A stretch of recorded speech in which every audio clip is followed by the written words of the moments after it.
कंसांची एकरूपता पुढचा भाग आहे कंसांची एकरूपता.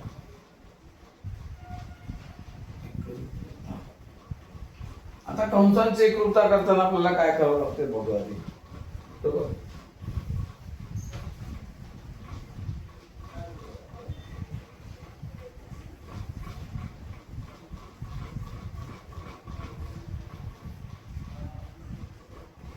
सेंटर आहे. आता इथे आपण समजा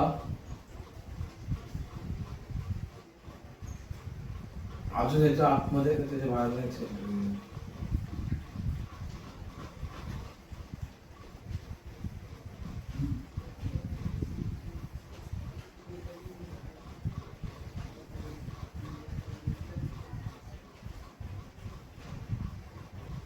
हो आहे. जी नावं देऊया आपण A B C D E Q R S.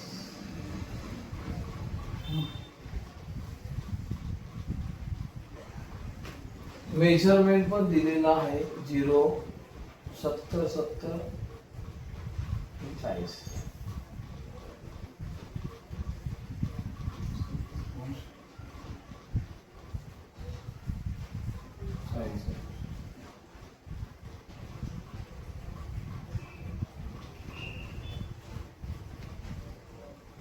आता मी तुम्हाला म्हणालो होतो की हे सेंटर अँगल आहेत, केंद्रीय कोन. इथे केंद्रीय कोन आहेत दिलेले आहेत, त्यांचं मेजरमेंट आहे 70 दिलेलं आहे तर 40 दिलं आहे तर 70 दिलेलं आहे. बरोबर असे आपल्याला दिलेले आहेत. नाही अजून पण 40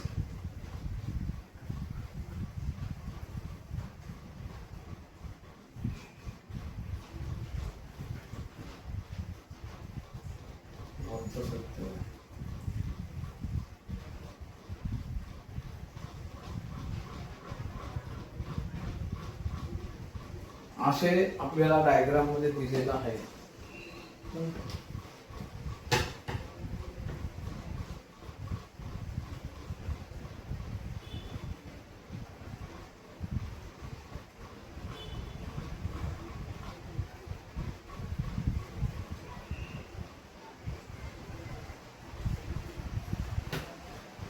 तर बघा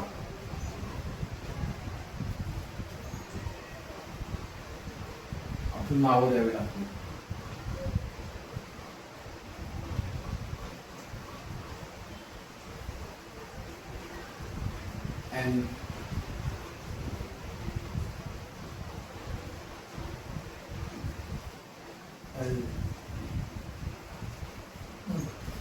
आता बघा हा जो कंस आहे A B,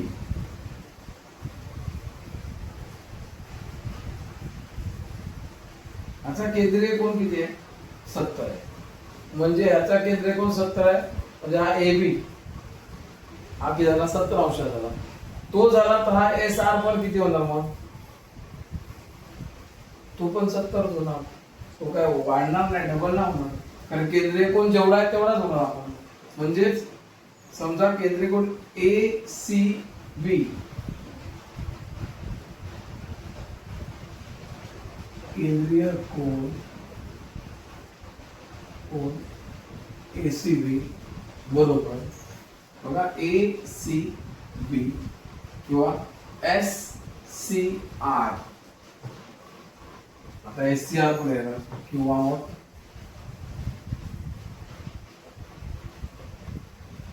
S C R. इथून पण नाव घेऊ एस सी आर. आता कंस आहे जो इथे केंद्रीय कोनचा कंस आहे कोन एसीबी बरोबर कंस ए बी बरोबर. किंवा मग अजून कोणता आहे कंस एस आर. म्हणजेच काय तर ह्या कोणाचं जेवढा मेजरमेंट आहे तेवढा ह्या कंसाचा मेजरमेंट आहे, ह्या कोणाचं जेवढा तेवढा ह्या बाहेरचा कोण आहे वर्तुळाचा. कारण हे यांचं केंद्रबिंदू एकच आहे वर्तुळात. वर्तुळ वेगवेगळे आहे, लक्षात घ्या, केंद्रबिंदू एकच. तसं इकडे पण आहे, हा कोन आणि हा कंस आणि हा कंस हे समान महत्वाचे असते. इथे हा कोन म्हणजे समजा आपण म्हणालो PCM, हा केंद्रीय कोन,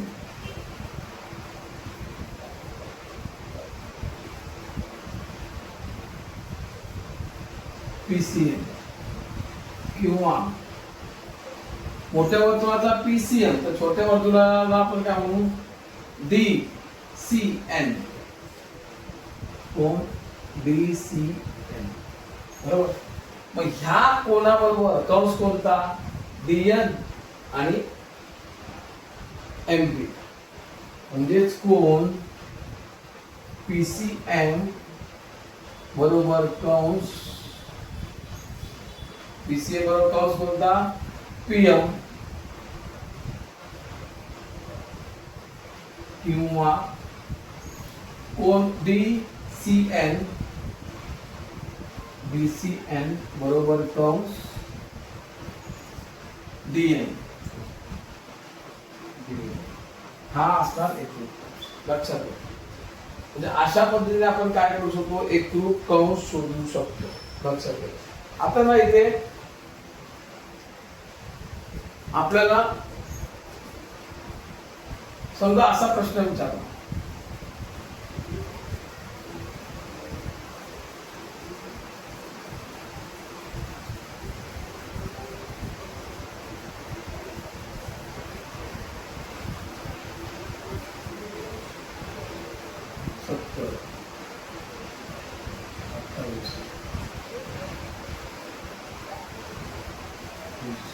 आता इथे बघा ना गंमत अशी आहे, हा केंद्र आहे. आता हा कंस जो आहे त्याच्या विरुद्ध कंस इथे, हा कोण आहे त्याच्या विरुद्ध कोण इथे, म्हणजे हा किती झाला, आपण 70, ह्याच्या विरुद्ध कोण आहे ते 70, हा 40 च्या विरुद्ध इथे 40, बरोबर. म्हणजे आपल्याला टोटल सर्कलचं मेजरमेंट किती मिळालं, 360 आहे. तर आता समजा मला AB आणि NA म्हणजे एवढा कंस पाहिजे, NAB, मेजरमेंट ऑफ कंस काय पाहिजे, NAB. मी काय करणार, NAB मध्ये दोन कंस येतात, NA कंस NA अधिक मेजरमेंट कंस AB. आता NA तर इथे केंद्रीय कोन किती आहे, 70, म्हणजे हा कंस किती असणार, 70. AB किती आहे, 70, म्हणजे हा केंद्रीय कोन 70, म्हणजे कंस कोन किती, 70. म्हणजे दोन्ही किती झाले, 140. म्हणजे हा जो NAB हा किती झाला, 140 अंश. तसाच मला आता ना हा काढायचा, CLB, कोणता काढायचा आहे, कंस CLB, मेजरमेंट ऑफ कंस CLB. तर CLB मध्ये CL अधिक मेजरमेंट ऑफ कंस LB, बरोबर. मग जो CL आहे केंद्रीय कोन किती, 70, म्हणजे CL किती, 70 अधिक LB 40, केंद्रीय कोन 40, म्हणजे हा कंस कोन 40, टोटल झालं 110. म्हणजे हा जो कंस किती आहे, 110. लक्षात घ्या. तसंच तुम्हाला QS प्लस SR करू शकता, किंवा QSR अधिक SMSR यांची पण बेरीज करू शकता, किंवा इकडे पण करू शकता वरती PM प्लस QP. PM किती आहे, 40 आणि QP किती, 70, म्हणजे तो पण झाला 100. तर अशा पद्धतीने तुम्ही कंसांची बेरीज करू शकता, बरोबर. आता ही जी एक पुढे याच्यामध्ये आहे तेच आहे केंद्रीय कोन आणि केंद्रीय कंसांची माप. 3 गणित आहे याच्यामध्ये, पण ती मी गणित आता घेत नाही, लक्षात घ्या. महत्वाचं काय घेतलेलं आपण बेसिक जे घेतलेलं आहे, बरोबर, त्याचा तुम्ही अभ्यास करा आणि त्याच्यावरची जी उदाहरणं आहेत तुम्ही सोडवा, सॉल्व्ह करून तुम्ही सोडवायचा प्रयत्न करा. तुम्हाला व्हिडिओ आवडला तर तुम्ही लाईक करा, शेअर करा आणि सबस्क्राईब करा. धन्यवाद.